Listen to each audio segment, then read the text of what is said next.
All right, we're going to kick things off. Welcome to our live community who's here. It is actually so wonderful to have some humans to teach to. I know a lot of people will be watching this on self-study version as well, but I don't know about you guys, but I always feel like the energy is so much greater when you're looking at faces and you can see people's reactions and just have the energy of the chat box going. So feel free to use that chat at any moment to type in questions so that you don't forget, to say hello to one another, and to just chit chat on any concepts or golden nuggets that are coming to mind. Sometimes when we see that chat box light up, and welcome, Crystal, nice to see you.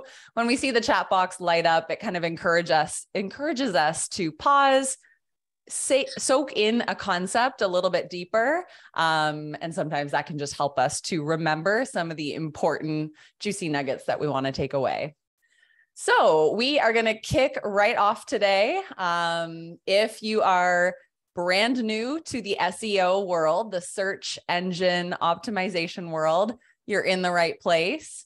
If you have done a little bit of groundwork and you're like, okay, so when I built my website, I kind of entered some searchable terms or keywords, as you might call them, then you're also in the right place. And for some of you, you're a little further down the line. You've been publishing blog posts. You've been actually tracking your rankings in Google. And maybe you've seen some early success. Perhaps you saw that you went from page 5 for certain keywords up to page 2. That can be the most thrilling dopamine hit to ever get. Or maybe that's just me, to be like, wow, all this effort that I'm putting in is actually paying off. So really excited to be with you on this journey as you really start to leverage the content that you have in a different way and start to leverage your time.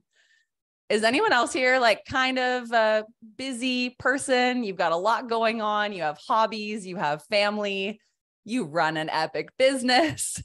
And sometimes the days go by quickly and you're like, oh, shoot, like I didn't get as much outputted as I wanted to. But that's where search engine optimization can be so epic, you guys, because when we create and publish content that helps our search engine optimization, and I'll explain how all of this works momentarily. But when we do that, the algorithm of Google and of other search engines actually picks it up, crawls it to see, is this a really valuable piece of content that we want to showcase to our users? And for years to come, that article might sit page 1 of Google. Your website might continue to pop up because people are finding a lot of value in what you've created. And you don't have to go back in and edit it all the time. You don't have to go create a new viral piece of content. So there's a lot of longevity to what we're going to be talking about. So I hope that gets you excited, because sometimes I feel like I don't want to be on the social media content creation hamster wheel forever. Yes, it is a great place to hang out and make connections. We love it. We love Instagram. We love TikTok. We love Threads. We love Pinterest. We love Snapchat. But sometimes we want our content to live on longer, and we want to meet our dream clients where they're spending time, which is often on a search engine. Okay. There are 3.5 billion, not million, 3.5 billion searches being made on Google every single day. That is huge. To put that in perspective, there's only 2.5 million users on Instagram. I'm going to have to verify my statistic here. But like, there are so many searches happening on Google every single day, and it is a major missed opportunity if our content is not being shown to these 3.5 billion searches that are happening. Okay. So the land of opportunity is here. And yeah, I can't wait to kick off this 4-week journey with you all. And welcome to those of you who have just joined on in. All right, so today's agenda, this is going to be more of a teaching session, okay? So much as if you've been on my trainings before, I love to just like open community conversation and really talk about the highs and the lows of entrepreneurship and all the things. Because this is going to be a bit more of a content heavy lesson, we're going to kind of get right into things. So that's why I would encourage you to pull up your blank notebook. So we'll start with our welcomes.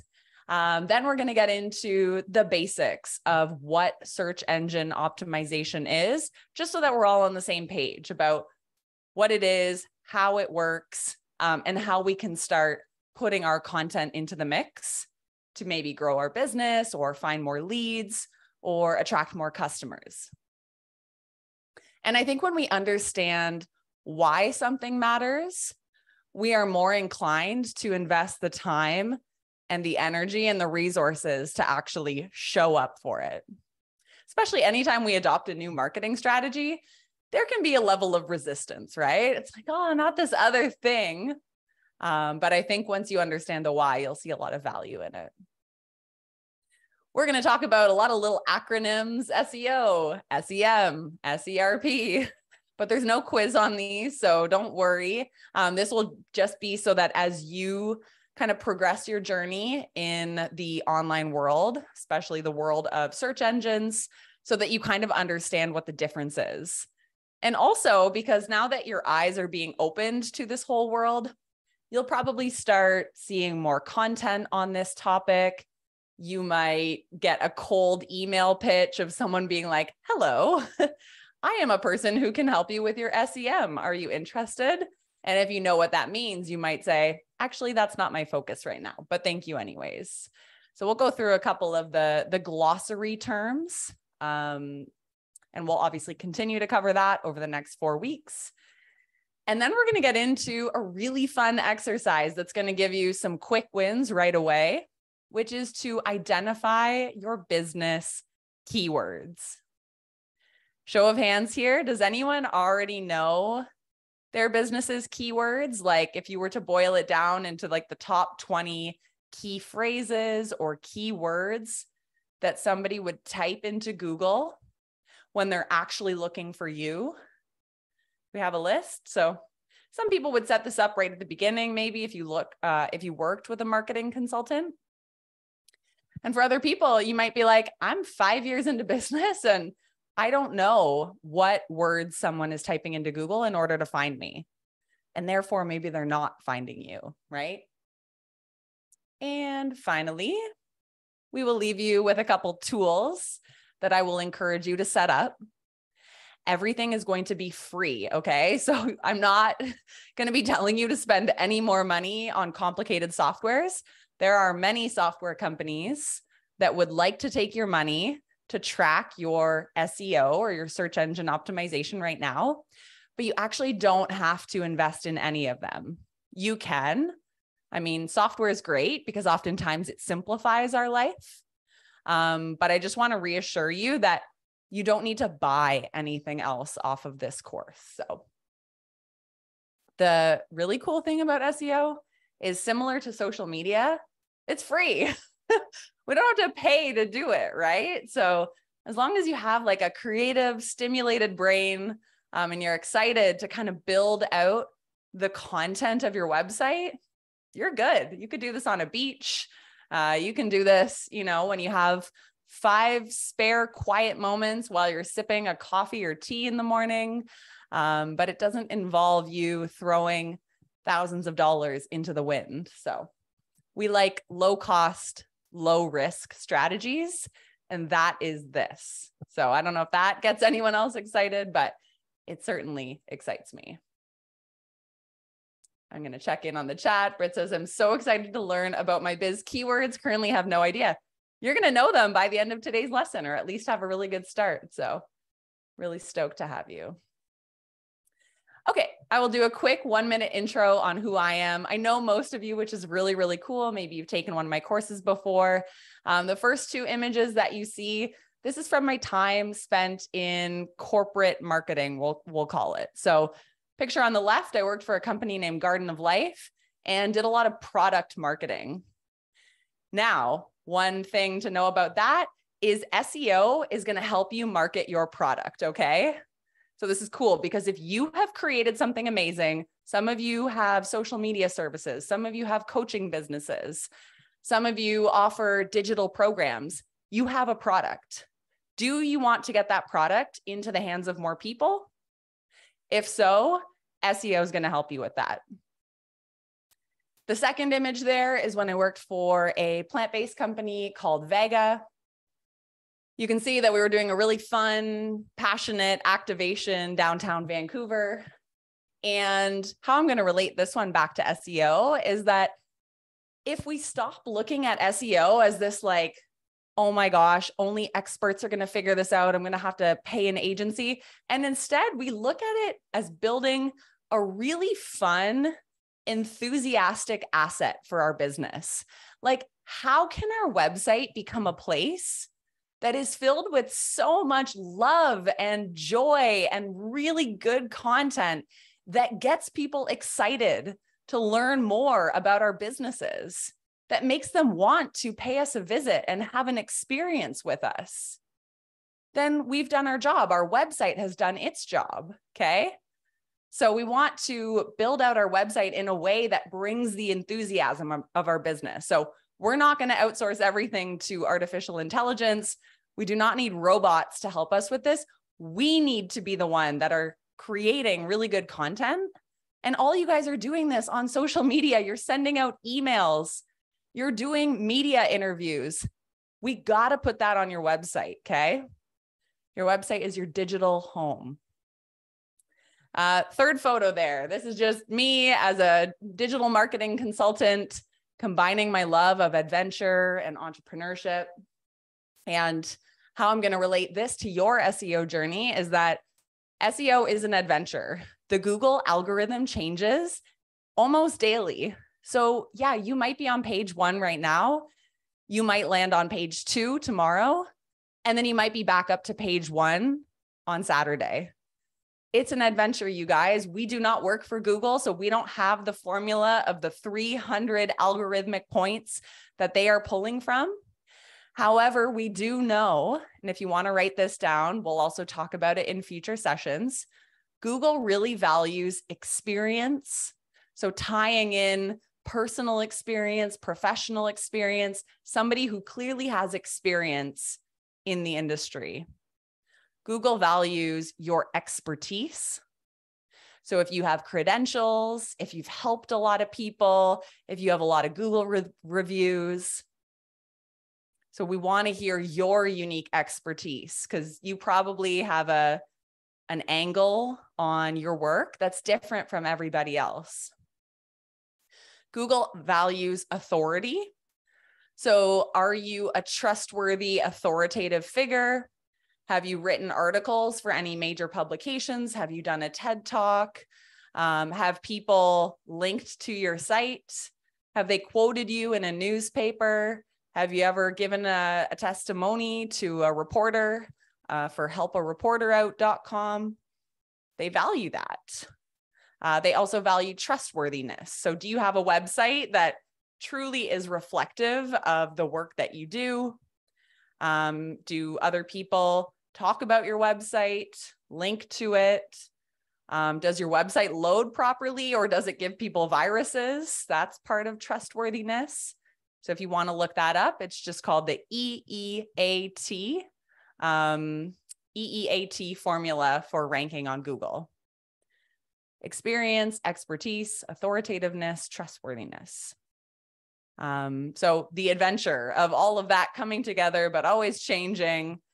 So there's that. And that last photo there is just a workshop that I was teaching a few years back in Toronto. And I wanted to show that picture because I want you to think of your website as a gathering place for all the people who actually want to know about your subject matter expertise. Imagine you could be like the Disney World of your industry. Like everybody's excited to go there and excited to learn, okay? Can we gather people together? Not everybody, but the people who are genuinely curious. Can we gather them together and bring them around us and actually keep them coming back for more? Like when we're sitting in circle, everybody's conversing, everybody's learning.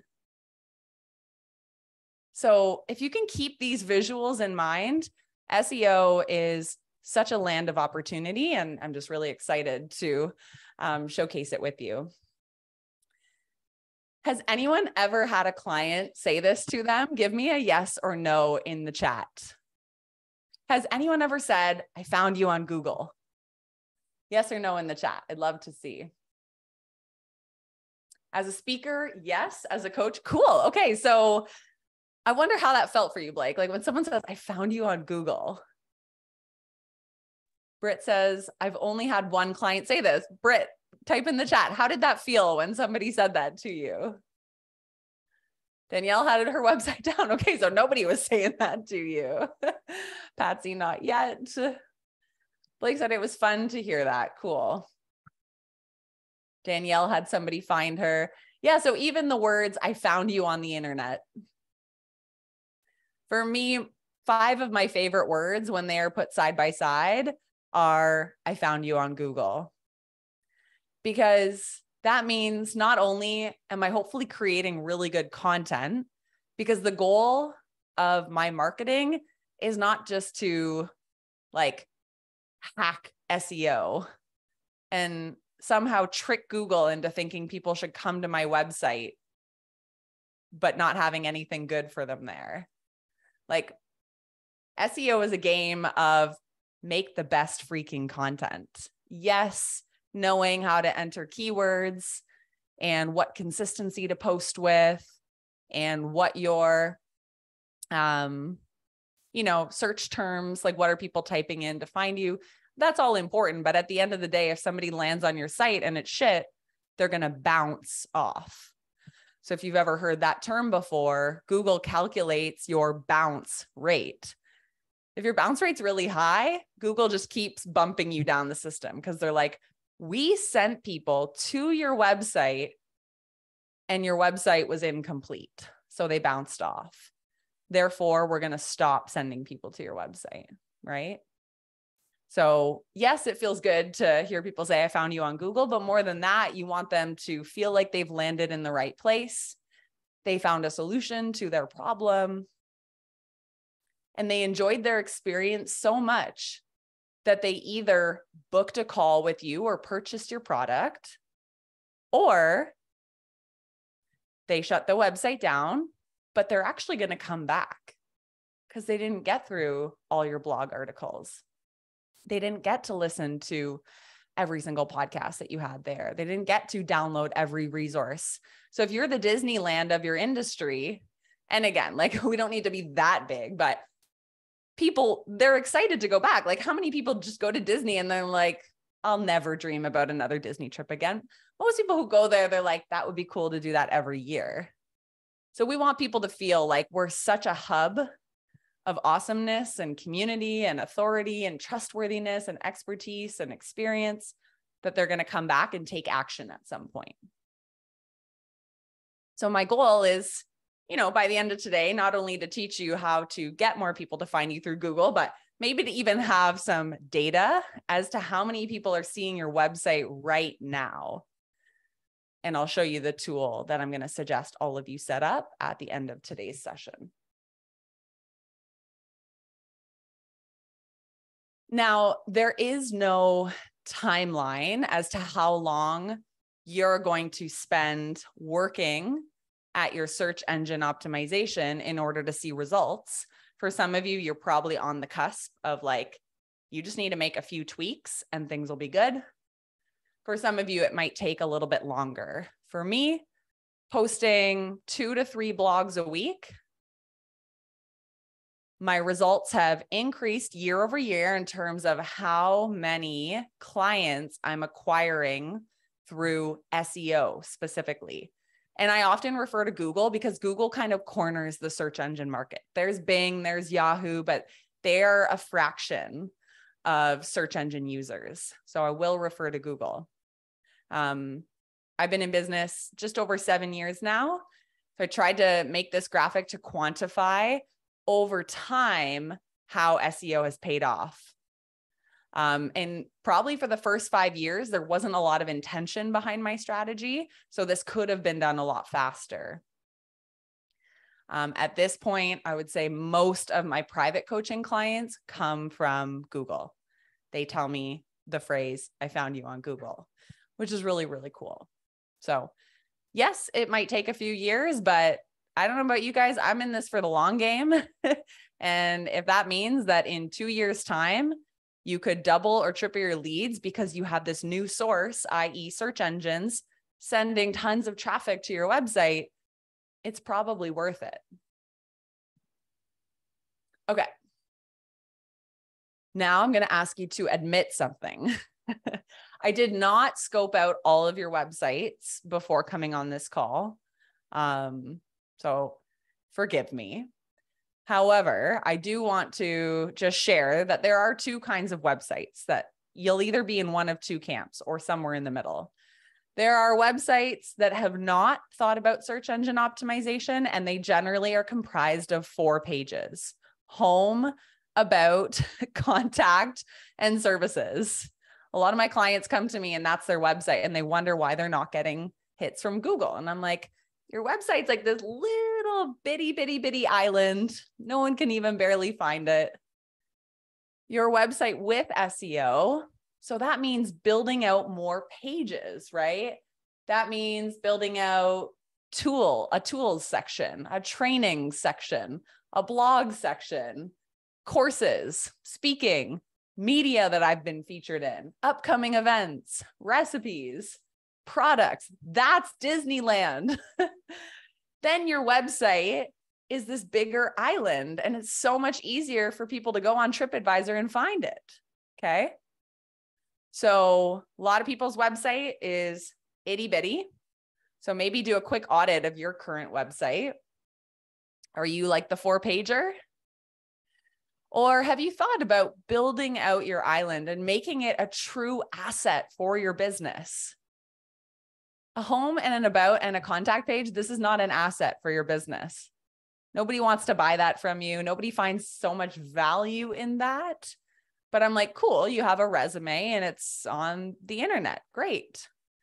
But your website with SEO and kind of going through the frameworks of this course, you really start to expand the reach, and your island becomes a fun place to hang out. Okay.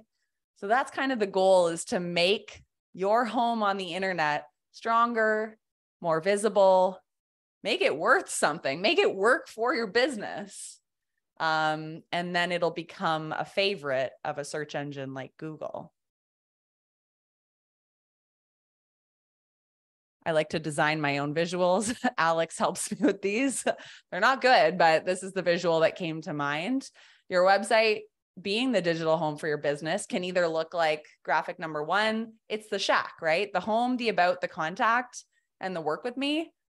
Not doing much. Like it's probably falling down to page 40, 50, 60 in Google. But when you architect something that's got a strong foundation, so you've got the home, the about, the services, the contact, maybe you've got the blog. Okay, you built on another room. Now you're going to add like top resources and tools for becoming a public speaker. Your house just got better. Or you're going to launch 15 meditations for anxiety, or, anything that's going to add content or media that I've been featured in, or you're going to add like the recipes category or trainings on how to become a social media expert. That's where we really start to build out our house, and it becomes more of the fancy California escape, or whatever your dream house may be. Maybe it's more like the Barbie house. I don't know. All right. I will check in on all your comments, but let's keep going. Why should we focus on SEO? Let's breeze through this, just some high level stuff. If you don't have a presence on Google, and there's 3.5 billion searches being made on Google, you're actually just missing a chance to get in front of people who have intent to hire you. Okay. So if I need help growing my Instagram and I type in Instagram growth courses,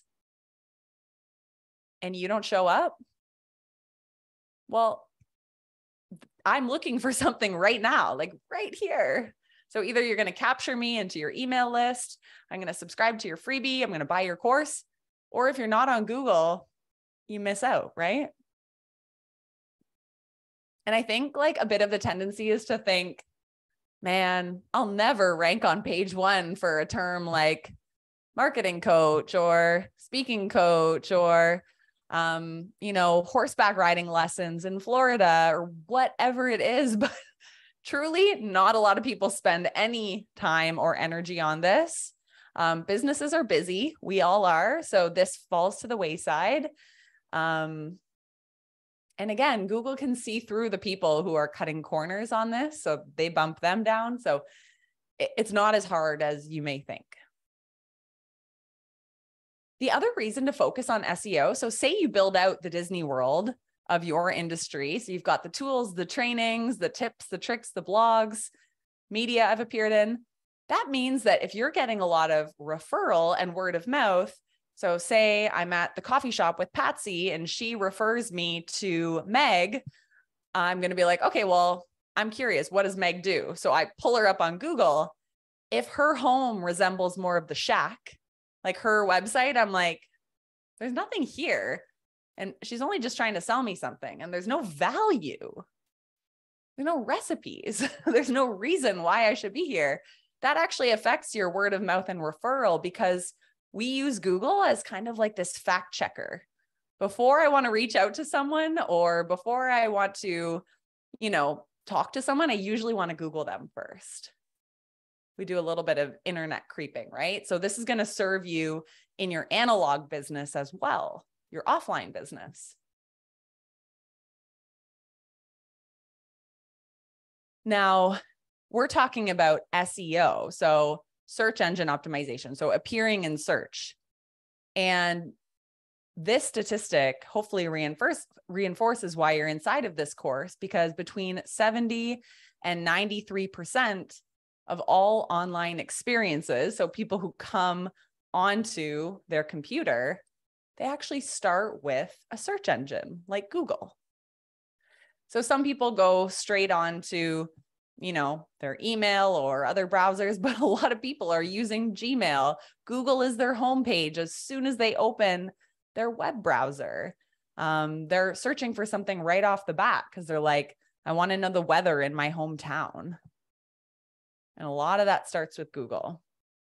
So why not send people to your work? And like I said, it's free. Quickly, before we move on and get into some nitty gritty, I do just want to cover off a few terms just because I know these can be a little confusing and I want to make sure everyone feels like they're in the right place in this course. SEO is actually going to be very different than SEM. So you're in an SEO course, which is search engine optimization. Search engine optimization is about getting traffic, so visitors, like people, to your website from organic search. So I go to Google, I'm typing things in that are problems in my life or solutions I'm looking for, and I'm going to help you to get your website to appear. SEM is just one word different, still contains search engine, but it's actually called search engine marketing. So this is actually the process of getting traffic from paid search, okay? So if you've ever run like Google Ads campaigns before, you would actually be looking to work with an SEM specialist. And you'd want a budget of like $500-700 a month. And you're actually paying a lot of money, well, depending on your industry actually, but you're paying money to get impressions, so eyeballs onto your business. And then you're paying even more money to get clicks. So Google will charge you for every click that they send to your website. So search engine marketing is definitely something you might want to consider once your SEO is doing quite well, because you'll have done a lot of the early data testing. So you'll see what keywords are working. Your website will be like this robust home. And then search engine marketing, you can put dollars behind to amplify what's already working. Otherwise, you're going to be spending a lot of money to test what keywords work, You'll probably need about $2,000 to $3,000 and 6 months to really dial in your SEM campaigns. But again, this is an SEO course. And if you do enter into SEM, just make sure it's like a high touch. You're checking in on it every day. I would never want you to waste money, and Google's very happy to take your money. So just be careful there. All right. To get things started today, I want you guys to understand the journey. And maybe you think about this all the time. Maybe you've never thought about it before, but I want to take you through the journey of the search engine results page, the SERP. So we can actually learn a lot by being a detective through the search engine results page.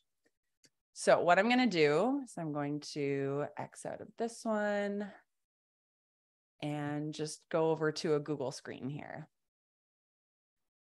So this is often the screen we are met with almost unconsciously when we are trying to meet a need or gather information or educate ourselves or to be entertained or to solve a need that we have in our life or business. So when people come to Google, again, most online experiences start here. What they do is they start typing.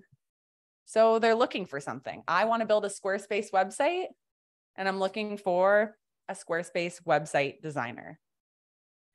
The first thing to observe here is what is popping up in the autofill category. So what we're seeing here is always like the word price or cost.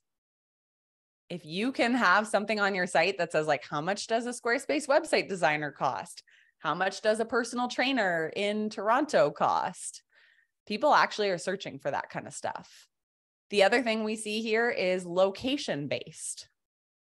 So Google knows the searcher's location, okay? Unless you have like some blocker on, but Google knows where you're living and where you're chiming in from. So when it returns results, if I live in Australia versus the UK, I'm going to get different results, okay? Because as the searcher, it wants to show me somebody who's local to me or a business that's local to me. So what we're observing from this autofill section is that including a location can actually be really helpful, because if you are a coach of sorts or an agency located downtown Toronto and somebody's looking for social media agency, if they live in Toronto, you're actually going to be shown higher up because Google wants to match you with people who are close to you. So that's what we're seeing here. So a lot of locations and cost and jobs. So again, we're going to keep moving here. This is just an observation exercise. When we pop in here, so we see Squarespace website designer, we're going to see that there are tons of results, but we're probably not going to get past page one. So page one is definitely where the magic happens. And as we scroll down, we're going to see sometimes there'll be paid ads up here. So let me see if I typed in Toronto personal trainer. Okay, so for some reason, I'm not getting any ads off this. Either nobody's bidding on these keywords, in which case it's an opportunity, but usually we would see paid ads at the top.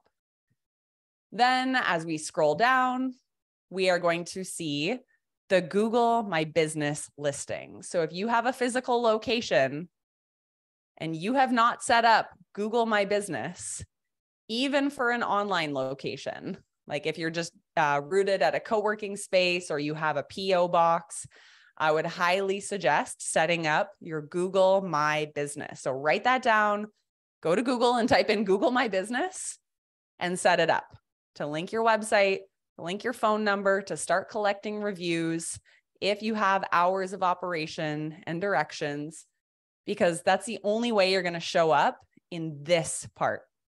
Okay. So write that down. Set up my Google My Business. It's very easy. As we scroll down, we see people also ask. These are the most common questions that people are asking about Toronto personal trainers. How much does it cost? What's the rate? What gym has the best personal training? How much do so a lot of cost associations. Okay, so we're going to keep going. We're just writing down some data here. And if anything is striking you as like, I should do this, please make note. Now what we're seeing is find a personal trainer in Toronto. So I think Danielle was saying earlier that she's being found on healthprofs.com. And I think a couple other of you on this call are on that database as well. So you might see that there are actually marketplaces that you have not joined yet, which you should be on, especially because they have such amazing search engine optimization. A site like bark.com, thebestoftoronto.com. Could we get ourselves on this list? Best personal trainers. And then we see some ads down here, a couple people who are paying. So lots of data to glean. So the first piece of homework, aside from setting up your Google My Business, would also be to just get familiar with the search engine results page for your industry. So if you were to type in some of your keywords up here, maybe it's, again, social media coach. What is popping up here? Who is ranking at the top of the organic search? That's going to become important as we get into your keyword research, because we want to know, hey, how did these people get to page 1 of Google? And we could actually just copy Jessica Thiefel's website here and go see what she's ranking for. I'll show you guys how to do that. So getting familiar with that page is super important.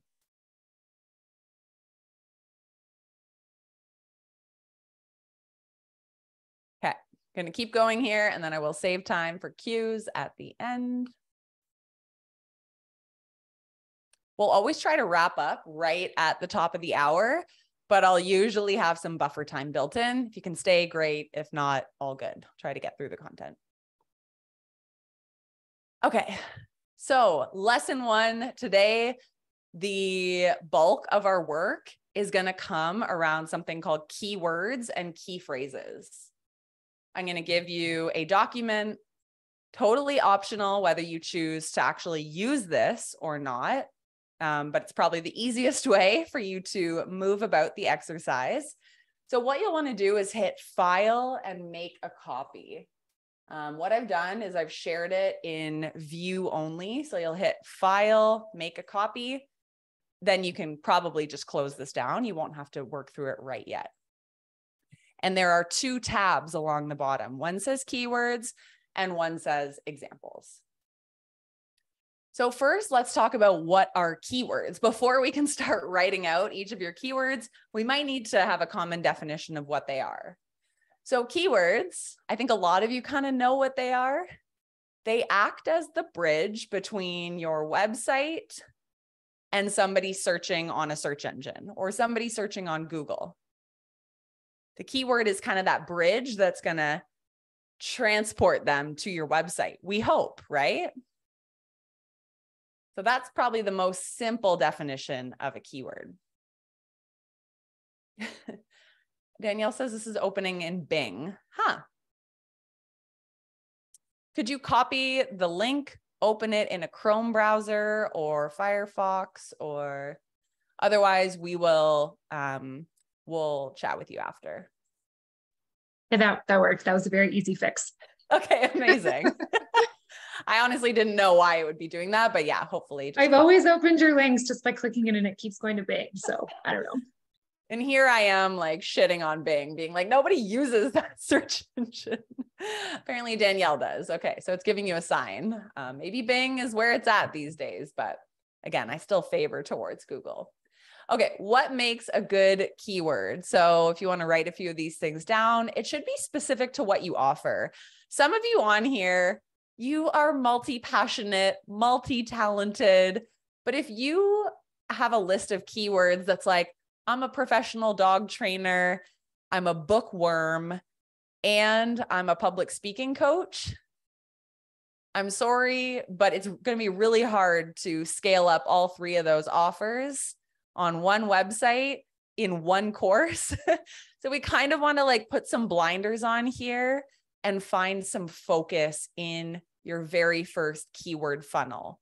And I'll explain that shortly, but we want it to be specific to kind of what you're selling. And for some of you, you really only have like one product suite and it all focuses around a certain subject matter expertise, which is awesome. A good keyword is also written in your customer's language. Okay. So I know some of us can use a lot of jargon and we're like spiritual life coach with feminine energy. Is that what they're typing into Google? Maybe, right? Like I'm not here to say yes or no. We can validate that with search volume, which I'll show you in a sec, but we have to use their language, right? What are they showing up? And in a pinch, while they're in line at Starbucks, what are they typing into Google? So we want to write it in their word. And where can I find keywords? So that's probably your next question. Okay, great. You've taught us all this stuff. We're getting into it. How do I know what my keywords are?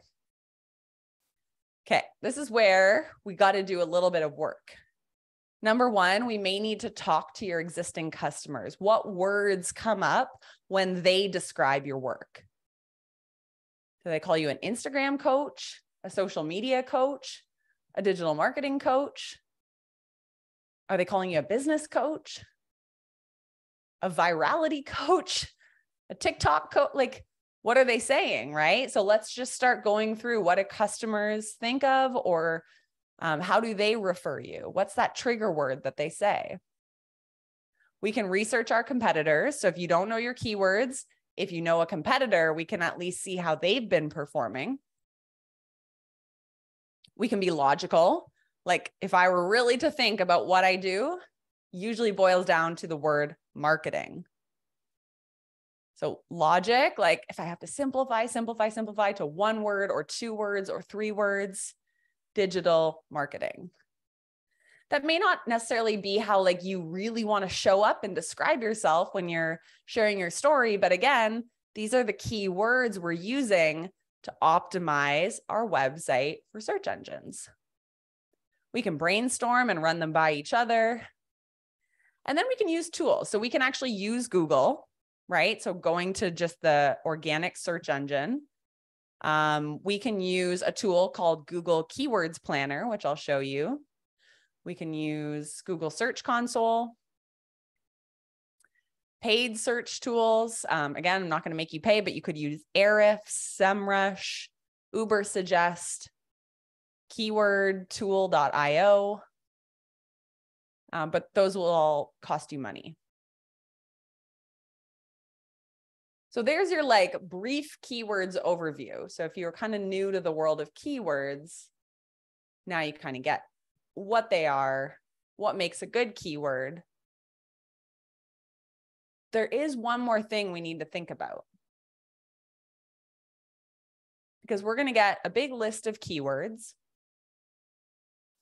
but not all of them are going to be keywords that we're going to focus on for the next 30 days. And why is that? Let me just click through my slide. There we go. So you might identify, okay, I am a product-based business. I make soy wax candles, and that's going to be my main keyword.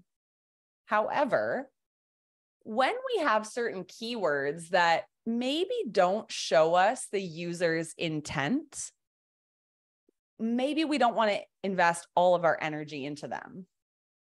So we don't know, is somebody looking to buy a soy wax candle and go to an Etsy shop? Are they looking for a DIY recipe because they want to start a soy wax candle business? Is soy wax candle the name of a brand that they're looking for? This is not necessarily a high intent keyword, because we're not exactly sure, like, what frame of mind is someone in? What are they even looking for? We kind of need more context here. So this is why I've given you this really weird chart with the words tofu, mofu, and bofu. So top of funnel keywords are going to be like those really generic ones where you're like, I don't really know if somebody's looking for me when they type in candle. Like, we don't know if they want to buy a candle, make a candle, if they want just a random image of a candle because they need to print one out for a school project. Maybe there's a business software called Candle. I don't know. That's not specific enough. It's like hanging out at the top of the funnel. It doesn't really lead us into the goal of bringing people to the bottom of our funnel. Or if like people type in the word acne and you're like this expert hormone coach that has all these tools for acne, but if they just type in the word acne, we don't really know what they're looking for. So too generic. Middle of funnel is a sweet spot, you guys. This is where there's a high intent. It's like we kind of know that they're actually seeking a solution or they're ready for a piece of content from us. Like I'm looking at Blake here. If somebody were to type in how to book a TED Talk, how to build a TED Talk, how to write a TED Talk, where is the next TEDx happening? A speaker application for TED Talk. All of those had a lot of intent to them. Pretty sure that person wants to prepare or book their next TED Talk. If they just type in TED Talk, they're probably just wanting to watch one.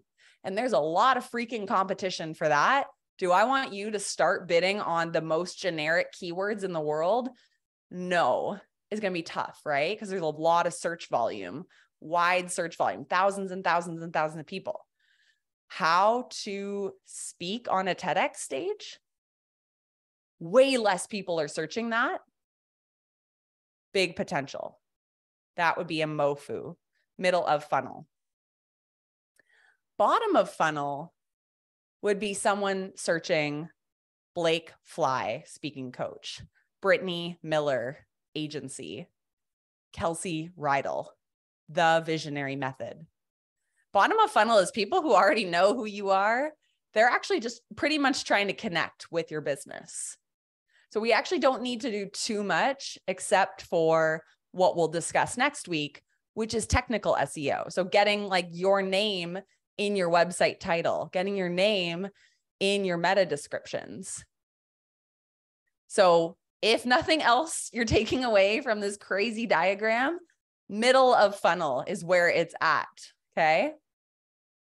So again, we don't want to bid on acne. We want natural alternatives to cure acne, foods to avoid when you have hormonal acne. Naturopath specializing in skin. Okay. We love those. Those are going to be the ones that I want you to populate. So what I've done is I've given you this template. You're going to go buck wild. Okay. So anything that comes to mind, nothing's off limits. You add in everything that you think somebody's typing in. So I gave you a sample of mine. A lot of them revolve around the keywords that I know I already rank for. So I might be at an advantage because I was able to go into my website analytics many years ago and see what was working for the website, right? And that showed me people are typing in business coach Toronto, marketing coach in Canada. So if you do have analytics through your website, good, go check those out. If not, doesn't matter. You're starting from scratch. You're okay. Take this list as inspiration and start thinking about, are they typing in weight loss postpartum, postpartum meal plans,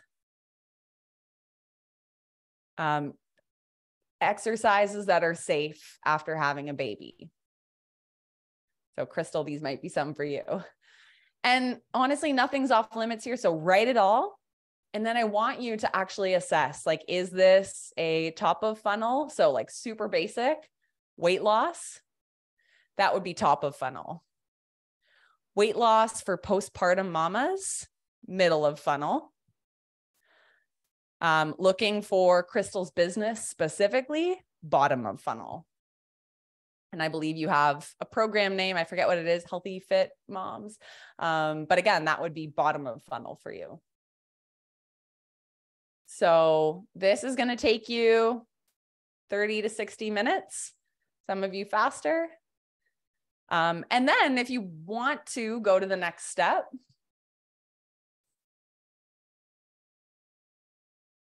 head over to Google Keywords Planner. This is your free tool of the day.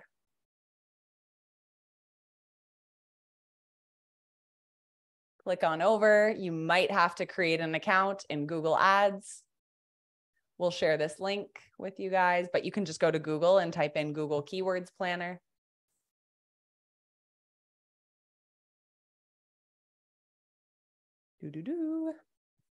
Sorry, it's a little slow.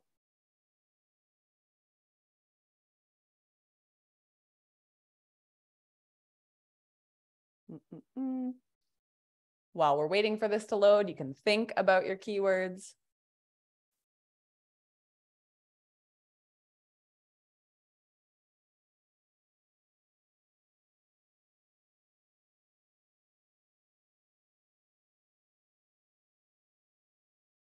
One second.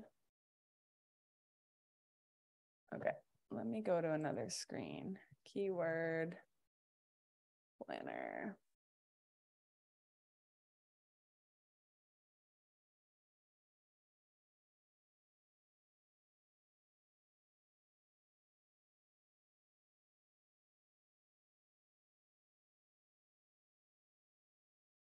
Sorry, guys. I want to make sure I pull up the right screen for you. Okay, so when you go to Google, it was logging me into the back end of my ads account. But regardless, when you come to Google Keywords Planner, what I want you to do is hit Discover New Keywords, okay? This is free for you to use. You might type in weight loss nutritionist, if those are some of the words that you decided to put in your keywords that you populated in that document. You're going to hit Get Results. And what is going to show up for you is actually a list. Let me make that bigger, of relevant keywords, just like the one you typed in there. So this is going to broaden your horizons and give you even more ideas.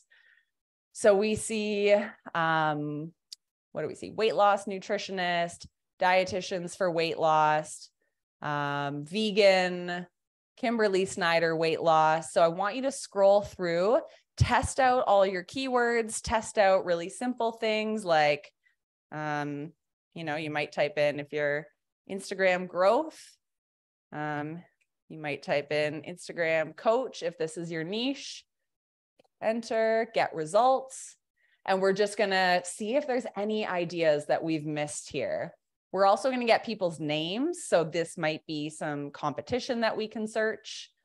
Best Instagram growth service, organic Instagram growth. Okay. So now we know people are searching that.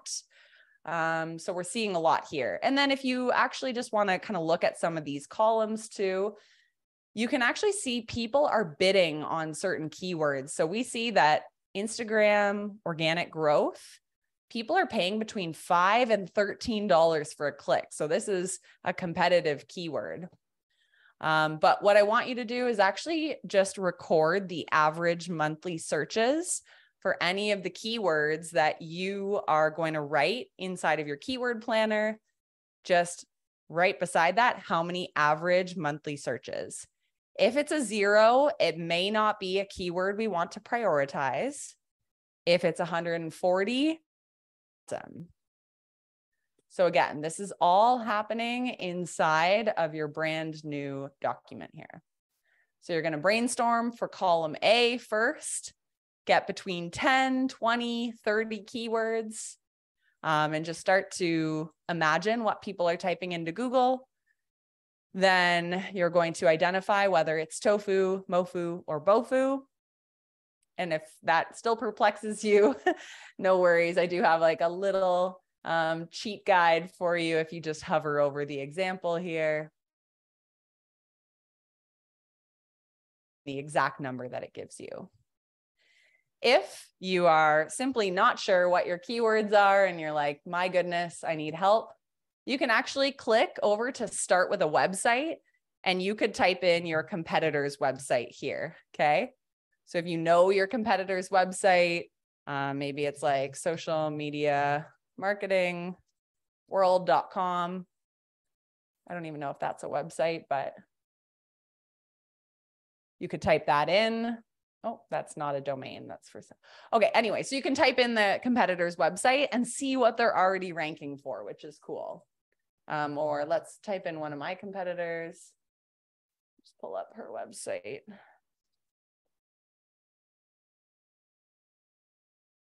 Okay. So I could type in Kelly Roach coaching. Get results. There we go. Okay, so what is Kelly ranking for? And we can sort by average monthly searches. She's ranking for business coach. Awesome. I want to rank for that. Strategic coaching, branding coaching, accountability coach, business coach near me, coaching marketing, one-on-one coaching, etc. So high ticket coaching, business executive coaching. So you can type in your competitors and draw from that as well. All right. I know we are at the top of the hour, so that will be your homework. Again, you're going to want to use Google Keyword Planner. That's how you're going to discover new keywords and get the search volume and maybe do a little bit of creeping on your competitors. So for your homework this week, I want you to fill out that document, do it as best you can, post it in Slack, and I will review it there, okay? So for those of you who maybe didn't get on Slack yet, I would encourage you to go back to the onboarding email and make sure you click that link. So in wrapping up, I know we covered a lot today, but hopefully you feel excited to explore your keywords. Make sure you block off the next 3 Thursdays, same time, same place. We'll always post a recording so you can rewatch them. All communication will happen in that Slack channel. So once you get added to Slack, Alex and I will add you to a very specific little channel there called Everyday SEO. And to try and schedule some time on the back end to do the homework. All right. And if you do have any questions, Alex and I are here to help. She can get you set up on Slack, or if anything's feeling unclear logistically, please reach out. She's on this call, giving a wave. And you can also message me for anything SEO related that you want to ask questions about. I'm going to take a pause. I know some people have to bounce now. That's totally cool. Otherwise, I'm going to hang out and maybe answer some questions for the next 10 to 15 minutes and just see where you guys are at. So this will be a little bit of a bonus time. So if you have to leave, you can wave goodbye. I'm excited to see your homework. And if you're staying, then we'll take questions in the chat. So feel free to just type the word question in the chat and I will call right on you. You're welcome. And I know there were a bunch that came in. So, okay.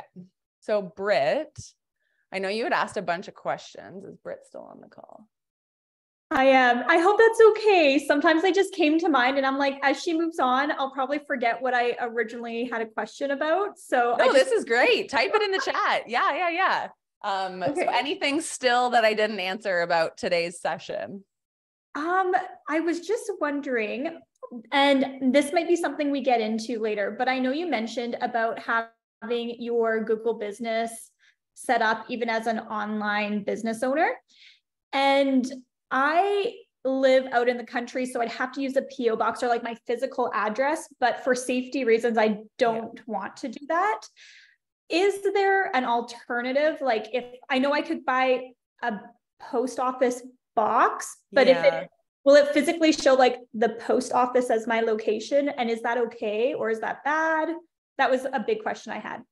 It's not bad, but you do need to have same way when you're setting up an email marketing list, you do have to input an address. A lot of people end up putting in a fake address, a PO box, because they don't want to disclose their home address, right? And yes, like a lot of us, we work from home, but it's not exactly comforting to put your house as the location because people can see what it looks like, where exactly you live, etc. So what I would suggest is if you do have a co-working space, a PO box, that's the best way to get set up on Google My Business because they are going to mail you something. So mine is still set to my old office in Toronto. It's still working. But they have messaged me to say you need to update this. So will it work forever? No, I'm probably going to have to switch to a PO box. But yeah, if there's anything you can use as a physical location, that's going to help you a lot. Google wants to see that physical location. Okay. So if I did choose like a post office and I can get a little box there, yeah. Will on Google My Business, will it literally show like the external building of the post office, or it won't really do that if I upload my own photos? It will. Yes. That might not be like the front and center thing, but that is going to be the visual because all of the earth is mapped via Google. So when you have that as your office, that's the photo that's going to show from Google Earth. Okay. Yeah. Okay. So do I think that affects the credibility of your business? No. I think if anything, having a Google My Business listing is very advantageous. So I would do that, even if it means having a sketchy post office as like the picture associated with your listing. Okay, awesome. That's perfect. Yeah. Also, because I think I put in like a PO box, but for some reason on Google My Business, it shows I'm in Pakistan. And I'm like, that's very correct. What is happening? Yeah. So you're missing out on Canadian leads, which is, my audience. So, okay, perfect. And then just a few more questions. I'll be really quick. When you were talking about, on your website, having ways that showcase your expertise, and that includes like numbers and things like that. Do you mean like on my about section of my page, like I've supported 100+ clients, like words like that? Is that what you're kind of referring to, or something else? A lot of it does draw back to like, is there a lot of signaling around the internet that you are a real credible business? Okay. Have people left you reviews? Have publications shouted you out? Have you been featured in podcasts and blog show notes? Basically, that's me vouching for Brittany Miller that you're a real person because I linked to you from my site and I said your name 6 times in a blog post. Okay, that adds to your expertise. It's not necessarily like you're publishing your own scientific research. It's just that when a user is searching for an answer, Google wants to show them a result that is written by a subject matter expert. So if you're adding thought leadership to your industry, if you're talking about like 18 ways to grow your business using the new Instagram Threads app, that's expertise, right? Because you're establishing a position and you have a point of view on something that a lot of people are looking for expertise on.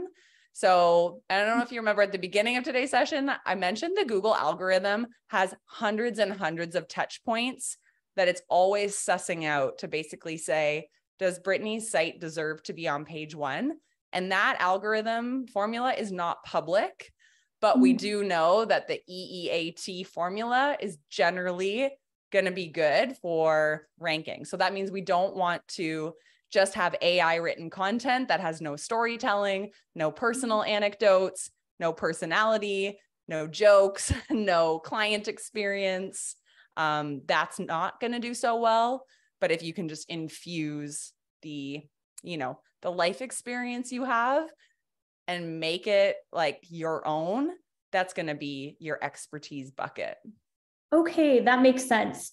And would it be a good idea, like if I was featured on a podcast or a blog, to like write my own little blog and then have a link to it? Like that's the strategy. Okay. Yeah. I want you guys to like look at your content universe and be like, what's not already on my website, right? Because you want to be the Disney World, the hub. Yeah. It's like all things Brittany should be there. So anywhere where you've had media, get that on your site. Even if it's just literally like, I was featured on the Canada Talks podcast hosted by Alex. Here's what we talked about. Here's the link. That's really good. Okay, perfect. And then one last question. Yeah. When you were showing us like our homework and we're going to do the searching of the different Google keywords and search results, is there a monthly volume that we want to like aim for? Like, is 10 too low? 50 is good? 500? Yep. I don't know if it's like too much, too many people searching that keyword that it's ineffective, that kind of stuff. Yeah, I would say your sweet spot is between 10 and 1,000 searches per month for the MOFU keywords. Okay. Tofu might have 10,000 to 100,000. That's a lot to compete for. Yeah. In the digital marketing course I took, they said anything with a minimum volume of 10 searches per month is worth going after. Awesome. Perfect. Especially if you become number one for that, because that's 10 leads. And if you're selling something that's $1,000, that's $10,000 in your pocket. So yeah, minimum 10. I usually like that 10 to 1,000 sweet spot. Awesome. Perfect. Those are my questions. Thank you so much. You are most welcome. Really good questions. I love those. Okay. We got the what's eat. Good. Can you use your co-working space as your address? Some have policies for that. And some co-working spaces actually advertise that that's how you can leverage them. Crystal, do you want to come on and ask your cue? Yes. Thank you. Hey. And sorry, I had to pop out so many times. All good. No worries. I'll have to watch the recording for some of the stuff that I missed. But what if you know that some of your keywords are really, really competitive things? Like when I think of my space as an online weight loss coach for moms, when you type in anything weight loss related, I feel like the big players come up on Google, like on the first page. Anything related to like Noom, like those big apps related to weight loss. And I feel like, how am I going to compete with them? And like, how long would it take if you really dialed in and worked on your SEO before you start? Like, I have no idea where I even land in Google. Definitely not on page one, but like, how do you, maybe it's a two-part question. Like, how do you go about competing with really, really big names or players? And how long do you think it would take if you really dialed things in and worked on your SEO to get yourself ranking on page one? Such a good question. Okay. So I think, the wording you just used was pretty good. And I typed it into Google. You said weight loss coach for moms. Are you able to see my screen right now? Yeah, I'm zooming in on my phone. Oh, okay. You're on your phone. Yeah. So what's interesting is I'm actually not getting the softwares, like the Noom or the apps. And I'm actually seeing a lot of individuals. So I don't know who Jen Sharp is, Laura Vermander, Sarah Fela, Stay Fit Mom, Beyond Fit Mom.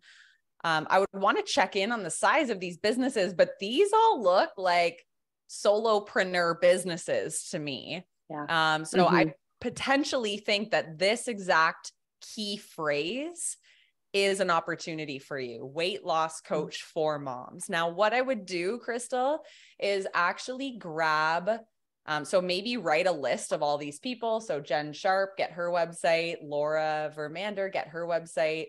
And then what we're going to do is we're actually going to grab this website. We're going to go to Keywords Planner.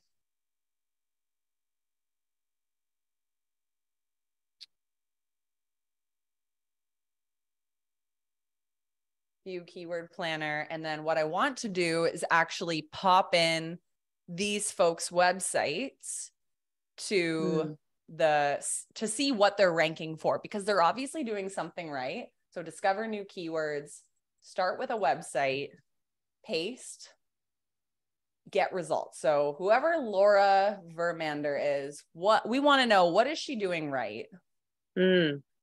So, I mean, she's got eat healthy, lose weight, which has a lot of monthly searches. What else are we seeing here? Lose weight as a mom, simple foods to lose weight.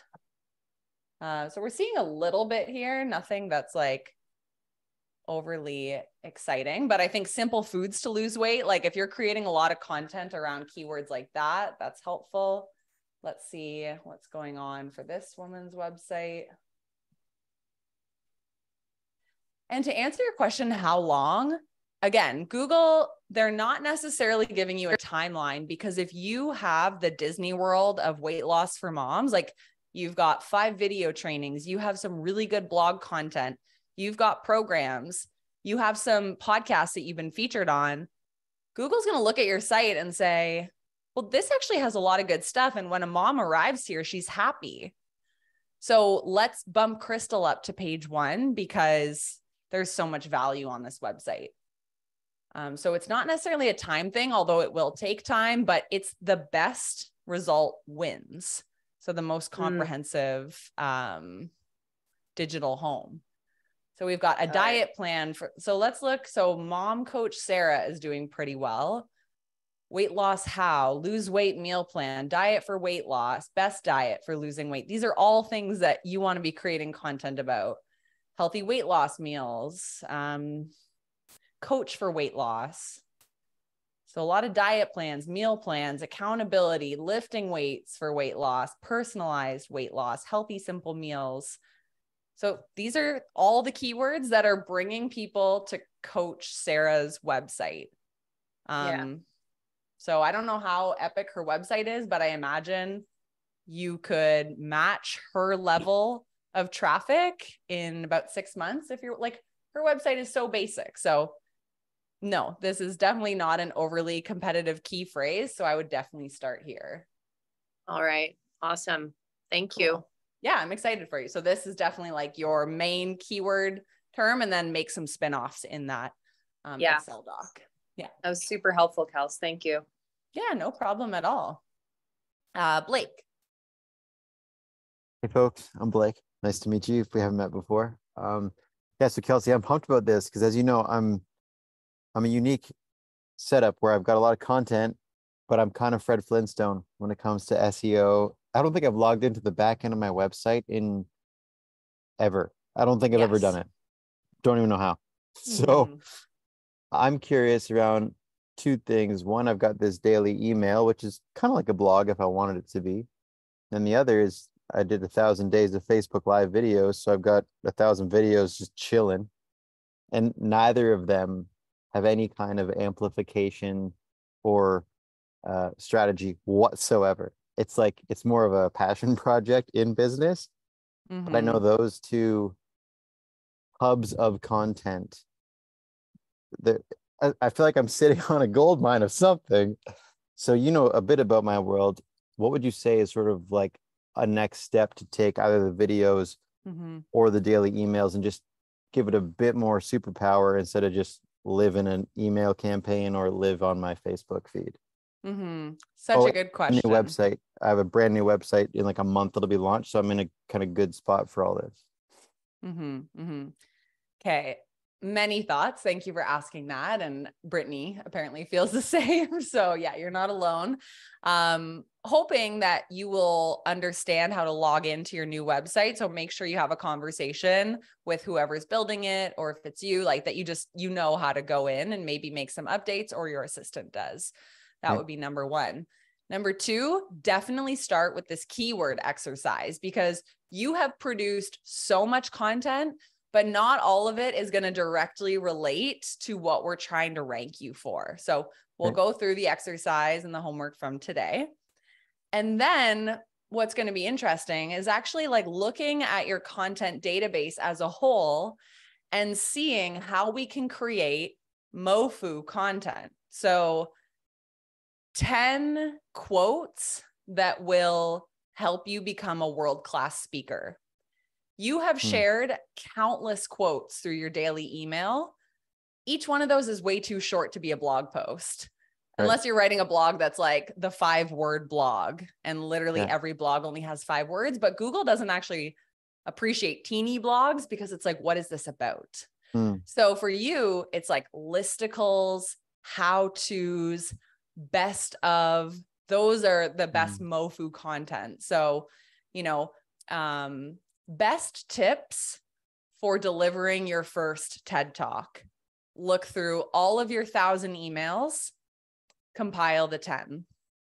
A checklist for becoming a high school speaker or a student speaker, and then grab a bunch of your content and compile it, because you have so much micro content, but my guess is that there are through lines. So if you can just start categorizing those, again, anything that's a listicle, so 17 TikTok video ideas you can post right now. That's one of my top performing blogs, and I hate that blog, but it does well because people like listicles. 14 places to travel in 2023. How to deliver your first TED Talk. Those are the types of content that usually they're divided into like 10 parts, 15 steps, five steps to doing this. You have all that, but I would compile it so that it meets your MoFu keywords. Does that kind of tell you how to gather all of that and like make it strategic? Yeah, that's super helpful, because I've never even sat with all my content and sort of looked for through lines. I've just built the habit. So this is exciting because I'll even discover some things, but having this knowledge, now I'll go, oh, I have through lines. And now I can actually sort of put some magnets out there that actually create some search opportunities. Mm-hmm. Yeah. And especially because you said you have a new website launching, I'd be curious, like what the headline of your website is, what the sub headline. How did that website developer like really position you, create all your content to fuel that main message, all your first few blogs and videos and tools and resources to fuel that main message? So I don't know if it positions you as like a speaking coach or other, more like business coach, but yeah, start to look at like what pieces of content would naturally lead to a lot of credibility for how I'm positioning myself. Okay, sweet. Thank you very much. Yeah, you're so welcome. And I cannot wait to see this all unfold for you. It's been like, I just want Blake to post more on his website. Yeah, once I log in, whole new frontier. Yeah, get that password ASAP. Awesome, guys. Well, we will wrap it up here. Thank you for coming on live today. I hope that was valuable, and we will see you back here next Thursday. Same time, same place. And then feel free to post your Google Sheet in Slack if you want any feedback or review from me. So have a good rest of your week. We will see you next Thursday. Bye, everyone.